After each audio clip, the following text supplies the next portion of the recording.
अस्सलाम वालेकुम। आज हम देखेंगे मोमेंटम ऑफ फोनॉन्स। ये हम फोनॉन का मोमेंटम कैसे कैलकुलेट करते हैं। फोटॉन का मोमेंटम तो हम कैलकुलेट कर लेते हैं, जैसा कि हमने क्वांटम मैकेनिक्स में पढ़ा है। Physically a lattice phonon does not carry any momentum, but it interacts with other particles and fields as if it has a momentum h cut k. Physically तो जो हमारे पास फोनान होता है उस वो कोई मोमेंटम कैरी नहीं करता, लेकिन क्योंकि मोमेंटम क्या है, फोनान क्या है, एनालॉगस टू फोटॉन है, तो वो एज अ पार्टिकल जब किसी और पार्टिकल के साथ या किसी फील्ड के साथ इंटरेक्ट करता है तो क्या है, वो मोमेंटम ऐसा फील होता है कि उसका मोमेंटम है एच कट के, जैसा कि फोटॉन के केस में होता था। पहली बात है, अगर आप यहाँ पे इसके कंसेप्ट को अच्छे से अंडरस्टैंड करना चाहते हैं तो वीडियो को पूरा देखेंगे। मैं आपको इंशाल्लाह अच्छे कंसेप्ट के साथ ये चीज़ समझाने लगा हूँ। अब ये हम क्या है, डी ब्रॉय जो फार्मूला दिया था उससे हम क्या है इसकी वैल्यू निकाल सकते हैं मोमेंटम की। P is equal to h over lambda. इसको हम यहाँ पे लैम्डा की वैल्यू पुट कर सकते हैं 2 पाई ओवर के, तो यहाँ से h over 2 pi h cut बन जाएगा और k ऊपर आकर wave vector as it is आ जाएगा। या हम क्या है, h पे भी 2 पाई डिवाइड करें और लैम्डा पे भी 2 पाई डिवाइड करें तो वो क्या है, अगेन यही चीज़ बन जाएगी एच कट के, जो कि मोमेंटम के इक्वल है। ठीक है, ये हमारे पास फोटॉन का मोमेंटम भी है और फोनॉन का ही है, लेकिन ये हमने किसके लिए लिखा है, फोनॉन के लिए लिखा है। ठीक है, जब कैपिटल के हम यूज़ करेंगे फोनॉन के लिए करेंगे, जब स्मॉल के यूज़ करेंगे वो फोटॉन के लिए, वो अभी हम देख लेते हैं। The physical significance of H cut k is provided by conservation of momentum laws in crystals। जो इसकी फिजिकल सिग्निफिकेंस है वो हमें कहाँ पे मिलती है, जब हम कंजर्वेशन ऑफ मोमेंटम को स्टडी करते हैं तो हमें पता चलता है कि हाँ, फोनॉन का भी मोमेंटम होता है। अब हमारे पास दो किस्म की स्कैटरिंग होती है, एक होती है इलास्टिक स्कैटरिंग और एक होती है इन इलास्टिक स्कैटरिंग।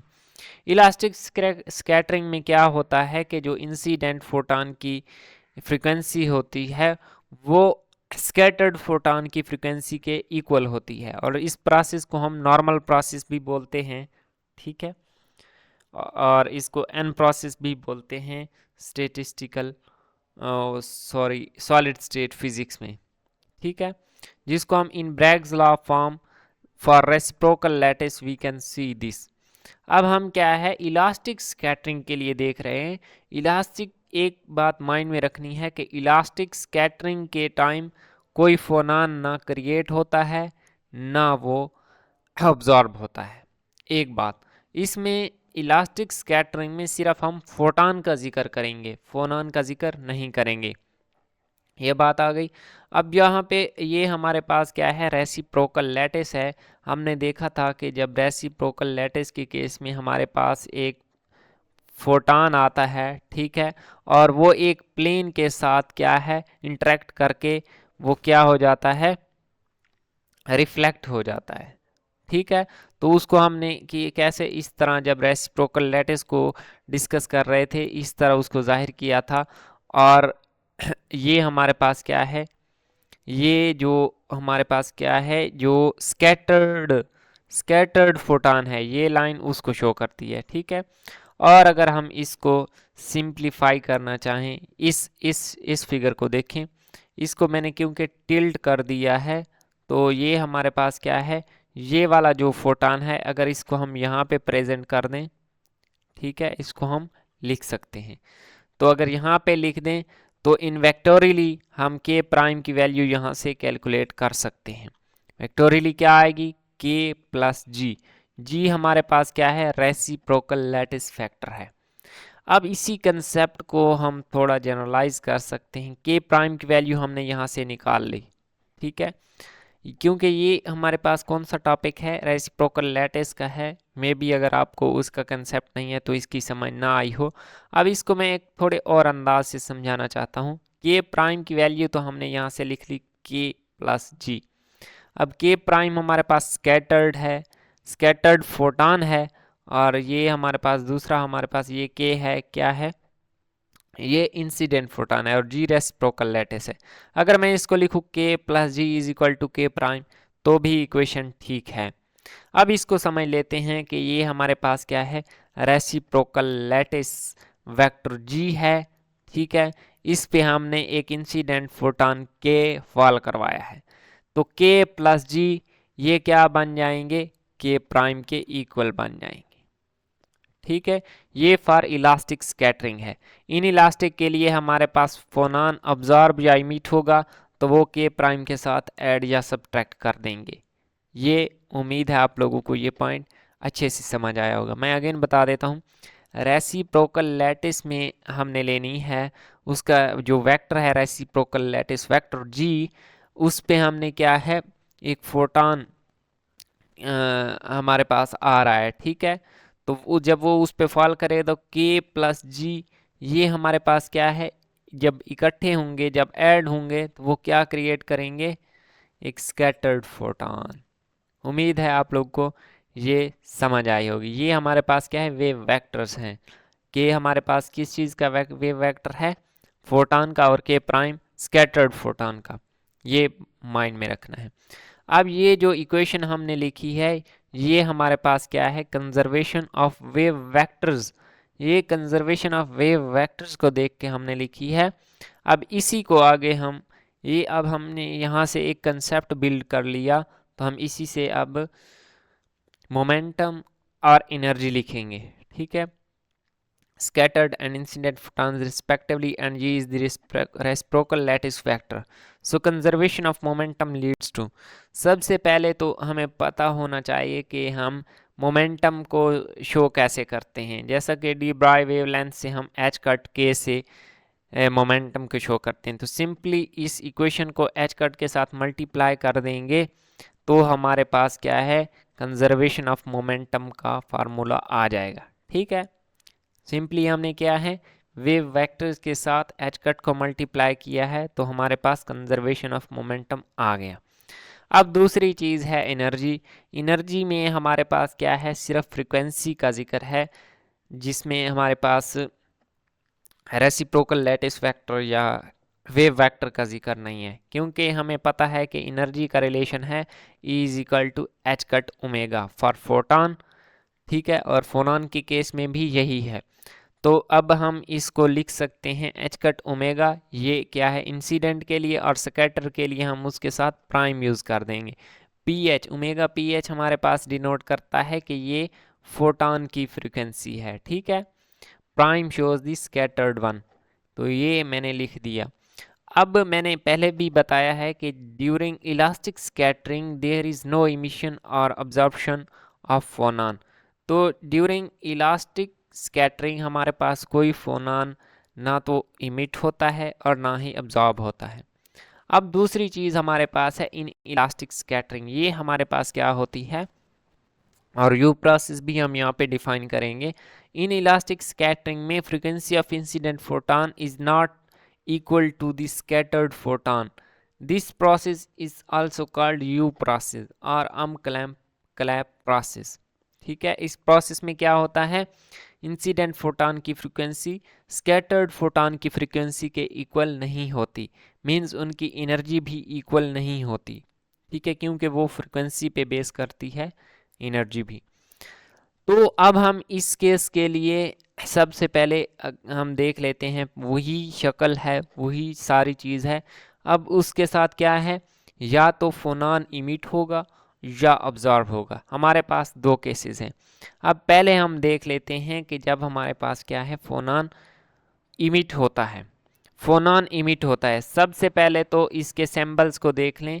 ये हमारे पास सिंबल है फोटॉन का और ये सिंबल है फोनॉन का। अब फोटॉन के सिंबल में हमारे पास क्या है, कुछ ऐसे ऐसे शो हो रहा है, और जो फोनॉन का सिंबल है वो देखें उसमें हमारे पास क्या है, कुछ इस तरह का सिंबल यूज़ हुआ है, ठीक है। ये हमारे पास थे, उसको सिंबल, ये सिंबल याद रखने हैं।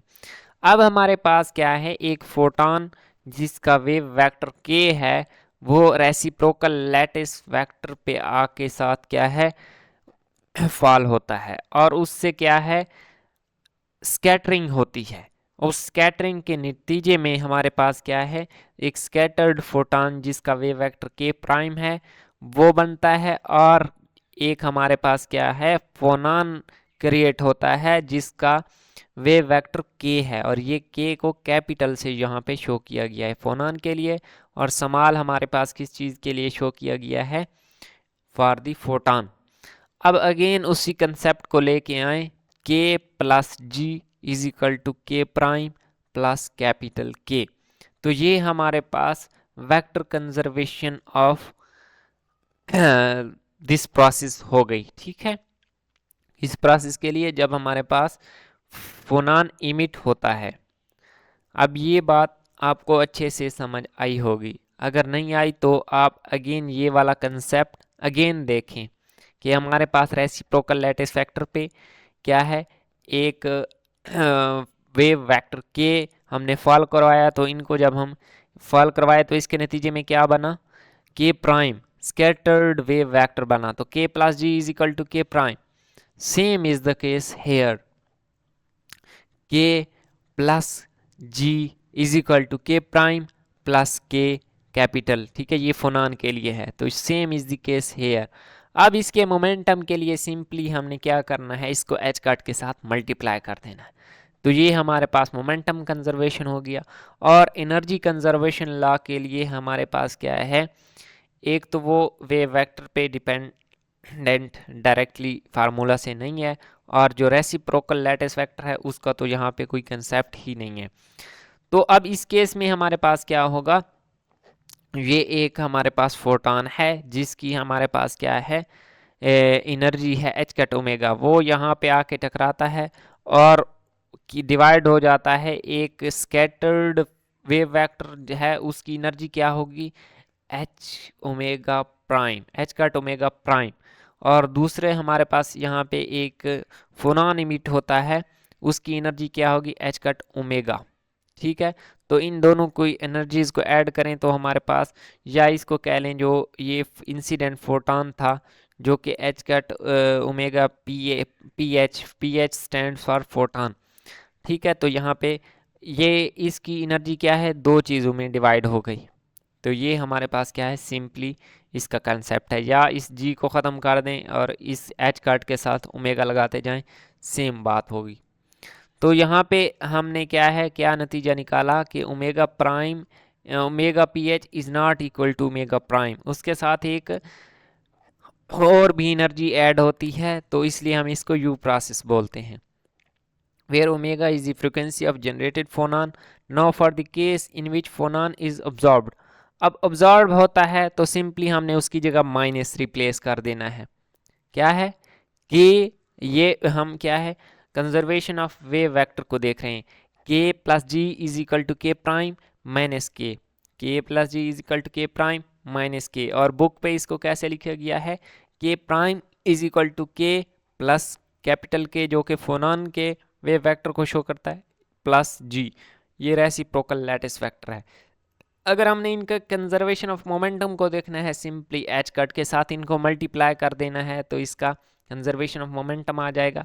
और एनर्जी के लिए अगेन वही सेम बात है, एनर्जी के लिए वही सेम बात है, लेकिन यहाँ पे अब इसकी जो एनर्जी है एच, इसकी एनर्जी क्या है, h cut omega p h incident photon की, वो किस चीज़ के इक्वल होगी, is equal to h cut omega prime p h minus इसकी फ्रीक्वेंसी, अब ये एच कट ओमेगा उसमें से माइनस होगी, तो माइनस की जगह हमने उसको दूसरी साइड पे क्या है, प्लस कर दिया, किसकी एनर्जी के साथ, इसकी एनर्जी के साथ। तो इसकी जो हमने क्या है यहाँ से एनर्जी लिख ली। अगर आपको ये पॉइंट समझ नहीं आया तो मैं अगेन बता देता हूँ। सबसे पहले हमने इंसिडेंट फोटॉन की फ्रीक्वेंसी लिखनी है h cut omega p h is equal to, then हमने स्कैटर्ड फोटॉन की फ्रीक्वेंसी लिखनी है h cut omega prime p h, और उस माइनस, क्योंकि ये ऑब्जॉर्ब हो रहा है तो ऑब्जॉर्ब के केस में हमारे पास इसकी जो एनर्जी होगी वो माइनस में होगी, माइनस एच कट ओमेगा। तो ये वाला माइनस क्या है कि प्राइम के साथ आ रहा था, प्राइम के यानी ओमेगा प्राइम के साथ आ रहा था, तो हमने इस माइनस को दूसरी साइड पे करके प्लस करके लिख दिया है। तो ये हमारे पास क्या होगा, एनर्जी कंजर्वेशन। तो यहाँ पे अगेन हमने इस केस में भी देखा ऑब्जर्वर और एमिशन दोनों में कि ओमेगा प्राइम पीएच फोटॉन को हम सिर्फ देख रहे हैं, उसकी एनर्जी जो है उसकी फ्रिक्वेंसी वो किस चीज़ के इक्वल नहीं है, वो हमारे पास इंसिडेंट फोटॉन की फ्रिक्वेंसी के इक्वल नहीं है। तो जिसको हम क्या है यू प्रोसेस बोलते हैं या हम क्लैम्प प्रोसेस बोलते हैं। अगर किसी पॉइंट की समझ नहीं आई तो कमेंट सेक्शन में पूछ सकते हैं। मिलते हैं नेक्स्ट वीडियो में। अल्लाह हाफिज़।